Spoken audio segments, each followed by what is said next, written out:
नमस्कार, मैं हूँ मिली और हम विज्ञान भैरव तंत्र का एक और एपिसोड देखेंगे। मैंने बहुत पहले विज्ञान भैरव तंत्र है क्या उसके ऊपर एक वीडियो बनाया था। आज हम देवी के कुछ प्रश्नों के बारे में जानेंगे।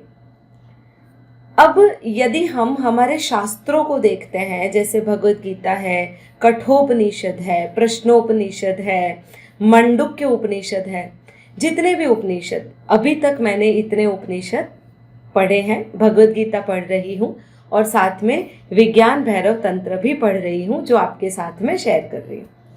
अब जितने भी ये मैंने पढ़े हैं अभी तक और स्टिल कंटिन्यू, इसमें मैंने एक चीज़ नोटिस की है, वो ये है कि हर एक ग्रंथ जो है वो जिज्ञासा से स्टार्ट होता है। जैसे भगवत गीता में धृतराष्ट्र के क्वेश्चन से भगवत गीता शुरू होती है और पूरा अध्याय पहला वाला अर्जुन के प्रश्नों से भरा हुआ है। उसी तरह से कठोपनिषद भी छोटे से बालक की जिज्ञासा से शुरू होता है, जिसे नचिकेता कहते हैं। और मैंने नचिकेता पे भी छोटी सी सीरीज बनाई है, तो आप उसे भी देख सकते हैं। विज्ञान भैरव तंत्र, विज्ञान को, जैसे हमें पता है कि विज्ञान का अर्थ है नॉलेज, ज्ञान, अलग अलग तरह का नॉलेज। भैरव, रव का अर्थ होता है आवाज, और भैरव मतलब ऐसी आवाज जो आमतौर पे हर कोई नहीं सुन सकता। और तंत्र, तंत्र का नाम सुनकर हर कोई डर जाता है कि भाई ये क्या चीज़ है। और अधिकतर जिस चीज़ को सामान्य लोग समझ नहीं सकते हैं, वे उसे या तो गलत समझ लेते हैं या फिर उससे डरने लग जाते हैं। और तंत्र के मामले में पूरा यही हुआ है।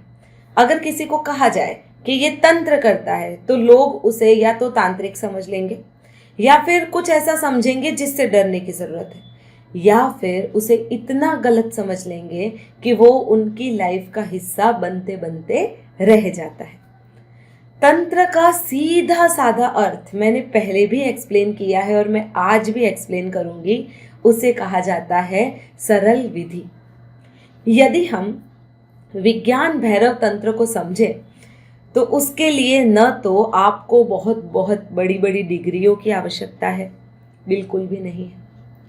ना ही आपको ऐसा कोई एक्सपीरियंस चाहिए कि आपका फला फला कंपनी में बड़ा एक्सपीरियंस होना चाहिए, आप कैसे भी किसी बड़ी पोस्ट पे होने चाहिए, आपको बहुत ज़्यादा फ्लुएंसी होनी चाहिए कुछ लैंग्वेजेस में, कुछ भी नहीं। इसकी भी ज़रूरत नहीं है। सिर्फ रिक्वायरमेंट है आपकी स्वयं की, क्योंकि तंत्र एक काम करता है और वो है आपसे प्रैक्टिकल करवाता है। पहला अध्याय विज्ञान भैरव तंत्र का, उसमें देवी अर्थात माता पार्वती महादेव से अर्थात शिव से प्रश्न पूछती है। कुल मिला के 7-8 प्रश्न है प्रथम श्लोक में। और भगवान क्या करते हैं पता है? प्रश्नों के उत्तर नहीं देते हैं भगवान, उन्हें विधियां बता देते हैं। जैसे माता पूछती है सत्य का है क्या है, तो वे बताएंगे, एक्सप्लेन नहीं करेंगे कि इसे सत्य कहते हैं, ये झूठ है, या इस तरह से तुम सत्य को जान सकते हो। नहीं, वे सत्य को जानने के लिए सीधी एक विधि बताते हैं। जैसे एक्सप्लेनेशन नहीं देते हैं, वे एक तरह से प्रैक्टिकल बता देते हैं कि ये करो, तुम खुद ही जान लोगे कि सत्य क्या है। मुझे बोलने की आवश्यकता नहीं है। और मुझे ऐसा लगता है कि जो बहुत अच्छे फैकल्टी होते हैं ना, वो हमेशा चीज़ें प्रैक्टिकली दिखाते हैं। चलिए मैं एक एग्जांपल आपको देती हूँ। अधिकतर लोग आजकल साइंस पढ़ते हैं। वैसे तो 9th-10th तक साइंस कंपलसरी होता है लोगों के लिए, और मैं एक साइंस स्ट्रीम की स्टूडेंट रही हूँ और साइंस के ही बच्चों को पढ़ाया है, तो मुझे वो एग्जाम्पल थोड़े इजी लगते हैं देने के लिए। आपको पता है कि हमारा ये जो वातावरण है उसमें हाइड्रोजन की अमाउंट है, ठीक है, इसमें ऑक्सीजन की भी कुछ अमाउंट है, इसमें कार्बन डाइऑक्साइड और नाइट्रोजन भी है, चलो वो तो अलग बात है। और हमने कहीं ना कहीं सुना है कि पानी हाइड्रोजन और ऑक्सीजन को मिलके बनता है, ठीक है, मतलब एक उसका केमिकल कंपोजिशन है H2O बोलते हैं, फिर उसमें अलग अलग मिनरल्स भी होते हैं, वो बाद में फिर ऐड हो जाते हैं। बेसिकली पानी क्या है, तो हाइड्रोजन के 2 अणु है और ऑक्सीजन का 1 अणु है, ठीक है। जिसे साइंस नहीं भी आती ना, वो भी इस चीज को तो समझ लेगा कि H2O माने पानी।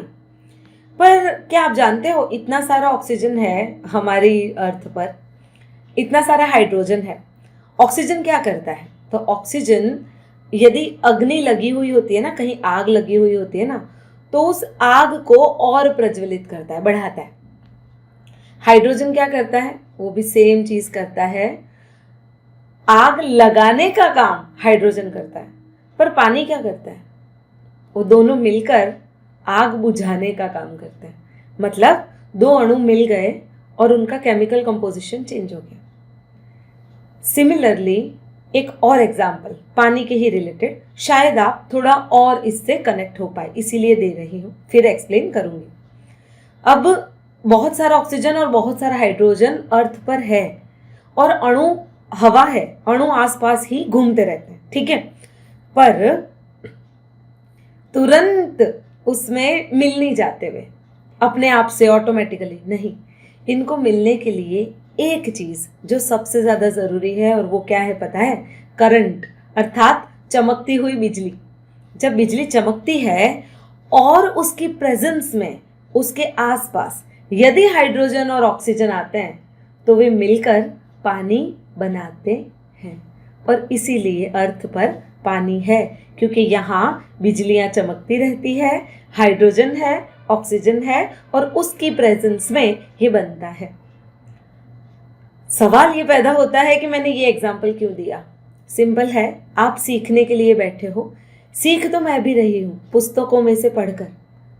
हम दोनों के बीच में माध्यम क्या है, तो ये YouTube का माध्यम है, जिससे मैं आपको बता सकती हूँ, आप जान सकते हो, मैं भी एक्सपेरिमेंट कर सकती हूँ और आप भी एक्सपेरिमेंट कर सकते हो।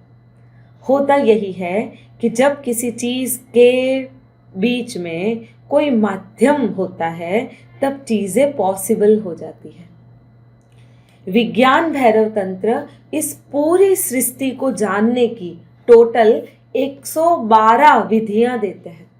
उनमें से कुछ विधियां ऐसी भी है जो पुराने समय के लोगों के लिए थी, कुछ विधियां ऐसी भी है जो आने वाले लोगों के लिए है, पर इसमें डरने की जरूरत नहीं है। कुछ विधियां ऐसी भी है जो हमारे लिए है। हमें हर बार कोई एक विधि लेनी है और उस विधि को 3 दिन के लिए प्रयोग करना है। 3 दिन के लिए प्रयोग करने के बाद यदि हमें लगता है कि ये विधि हमारे लिए एकदम परफेक्ट है, तो हम उसे 3 महीने के लिए ट्राई करेंगे और उसके बाद हमारा जीवन संपूर्ण तरह से बदल जाता है। ये अगर छोटा सा एक और एग्जाम्पल दूं तो ये मातृत्व जैसा है। मैं बहुत उससे कनेक्टेड फील करती हूँ, मैं इसीलिए बता सकती हूँ आपको कि जब तक मेरा बेटा नहीं पैदा हुआ था तब तक मेरी मम्मी हमेशा मुझे बोलती रहती थी कि जब माँ बनोगे ना तब एहसास होगा कि माता पिता तुम्हारे लिए जो ये सब कर रहे हैं वो किस कारणवश कर रहे हैं। और वो एकदम सही थी। जब मुझे उस चीज़ का एक्सपीरियंस हुआ तब मुझे समझ में आया मातृत्व क्या है, प्रेम क्या है और उस प्रेम के लिए हम क्या कर सकते हैं। यहाँ पर माता पार्वती को महादेव से इतना प्रेम था कि वो महादेव से कैसे कैसे प्रश्न पूछती है और उन प्रश्नों का उत्तर महादेव कौन सी विधियों से देते हैं वे हम जानेंगे। अब शिव और पार्वती आपने देखा होगा कि अर्धनारीश्वर के स्वरूप में दिखाए जाते हैं। मैंने आपको मातृत्व का एग्जाम्पल दिया, सेम वही चीज यदि देखें तो हमने प्रेम को अलग अलग तरह से बांटा है कि यहाँ पर मित्र है तो मित्र के साथ प्रेम अलग होता है, यहाँ पे माता और पुत्र है तो प्रेम अलग होता है, पति पत्नी है तो अलग प्रेम होता है। ये ऐसे काम नहीं करता। प्रेम की जो इमोशंस है ना वो इमोशन वैसे ही रहते हैं। हाँ, रिलेशन चेंज हो जाता है, अनुभूति उसकी एक ही रहती है, बस हमारे रिश्ते बदल जाते हैं।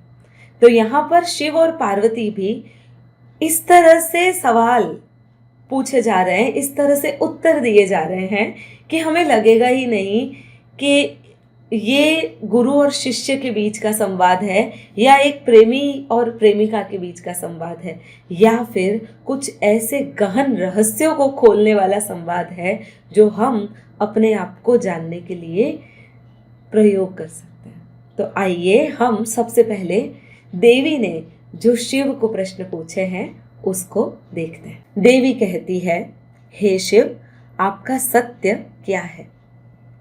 यह विस्मय भरा विश्व क्या है?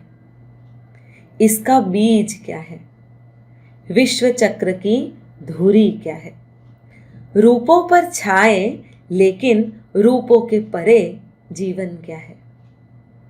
देश और काल, नाम और प्रत्यय के परे जाकर हम इसमें कैसे पूर्णतः प्रवेश करें?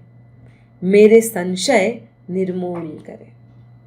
आपने देखा यहाँ पर सबसे ज्यादा इंपॉर्टेंट है संशय को निर्मूल करना। अब सबसे पहले हम यहाँ से शुरू करेंगे। संशय निर्मूल करना क्यों? आपने देखा है जब हम किसी चीज को जानते हैं ना, प्रश्नों को जानते हैं, प्रश्नों का उत्तर पाने की कोशिश करते हैं, और अधिकतर ऐसा होता है कि हम खुद से ढूंढने की नहीं, लोगों से उत्तर चाहने के लिए प्रश्न करते हैं।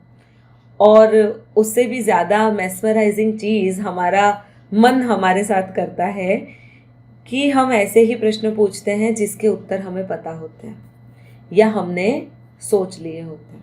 मैंने अधिकतर कॉलेजेस में बच्चों को ऐसे ही प्रश्न पूछते हुए देखा है जिसमें उन्हें प्रश्नों के उत्तर पहले से पता होता है, सिर्फ खिंचाई करने के लिए वे प्रश्न पूछते हैं। मैं ये नहीं कह रही हूँ कि सिर्फ खिंचाई के लिए, कुछ लोगों की जेन्युइन क्यूरियोसिटी भी होती है, पर जेन्युइन क्यूरियोसिटी जिसकी होती है वो यदि उसको किसी प्रश्न का उत्तर दे दिया जाता है वो तब तक उसे नहीं स्वीकारता जब तक उसका प्रैक्टिकल उसे दिखा ना दिया जाए। अब प्रश्न पूछना एक बात होती है, उसके उत्तर दो तरह से मिलते हैं। एक मिलता है थियोरिटिकल उत्तर, अर्थात तर्क से जवाब देना, तर्क से देते हैं उत्तर। जैसे मैथ्स में होता है ना, a+b=3 आंसर लाना है, तो हम सॉल्व करेंगे कि a+b=4, a+b=5 और कोई नंबर नहीं आ रहा, मतलब क्या होगा, a+b=3। सिंपल। उसी तरह से हम लोग तर्क से उत्तर देते हैं। दूसरा उत्तर देने का ये होता है कि हम एक प्रैक्टिकल करते हैं, और विज्ञान भैरव तंत्र पूरी तरह से एक प्रैक्टिकल शास्त्र है। वो सिर्फ आपको प्रैक्टिकल बताता है। आइए देखें माता का प्रथम प्रश्न क्या है। वे महादेव से इतने प्रेम में है कि वे महादेव को पूछती है कि आप कहाँ हैं, आप क्या है। आपने देखा है कभी आप जब अपने आप के साथ बैठते हैं, पूजा कर रहे होते हैं, या फॉर अ सेकंड, 2 सेकंड के लिए भी यदि आप अपने आप की सिर्फ सांसों पे ध्यान देना शुरू करते हैं, तब आप अपने शरीर को कहीं ना कहीं खो देते हैं।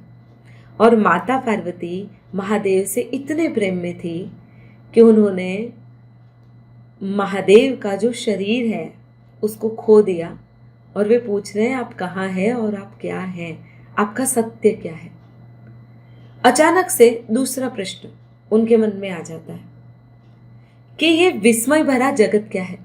अर्थात उन्होंने महादेव के कहीं भीतर शरीर खो चुका है, उनके मन के भीतर जाना कि यहाँ पूरा विश्व खड़ा है, और सडनली एक दूसरा प्रश्न आ जाता है कि विश्व क्या है। आगे एक और प्रश्न आता है कि विश्व की सत्यता क्या है। मतलब वे अब जानने को उत्सुक है कि मैंने ये तो क्या किया कि मैंने आपके शरीर को नहीं देखा, मैं आपके मन तक पहुंच गई। आपकी सत्यता है क्या, आप मुझे बताइए। आपके अंदर जो ये पूरा विश्व है, आप उस विश्व को बताइए।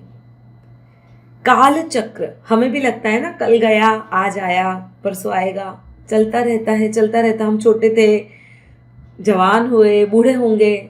हमारे बच्चे छोटे थे, बड़े हुए, वो भी बड़े होंगे और फिर बूढ़े होंगे, और निरंतरता चलती रहती है। तो देवी ये भी प्रश्न पूछती है कि इस विश्व चक्र की धुरी क्या है। क्योंकि हमें पता है ना, पहिया घूमता है, मतलब उसका कोई ना कोई केंद्र अवश्य होगा, जिस केंद्र से ये पूरा चक्र चलता रहता है। तो देवी ये भी प्रश्न करती है, और फिर आखिर में प्रश्नों के ऊपर प्रश्न, प्रश्नों के ऊपर प्रश्न, और करते करते आखिर में कहती है, मैं तो प्रश्न इसीलिए करती हूँ क्योंकि मुझे प्रश्न हो रहे हैं। आप मेरे प्रश्नों पे ध्यान ना दीजिए, आप मेरा संशय निर्मूल कीजिए। अर्थात ये प्रश्न जहाँ से उत्पन्न हुए हैं ना, उसी चीज को आप निर्मूल, इसका अर्थ होता है जड़ से खत्म कर दीजिए। मुझे ऐसे एक्सप्लेनेशन चाहिए, मुझे ऐसे उत्तर चाहिए, मुझे ऐसा प्रैक्टिकल चाहिए जिससे मुझे सारे आंसर स्वतः मिल जाए। और उन्होंने सबसे गहरी बात अपने संशय को निर्मूल करने के लिए ही की है। तो मित्रों, यदि आपको मेरा चैनल पसंद आया हो और आप रेगुलर लिसनर्स हैं तो चैनल को सब्सक्राइब कर दीजिए। यदि पहली बार आए हैं मेरी चैनल पर और आपको ये पसंद आया हो तो वीडियो को लाइक अवश्य कीजिएगा, दूसरे भी वीडियोस अवश्य देखिएगा और आपका सपोर्ट मुझे दीजिएगा।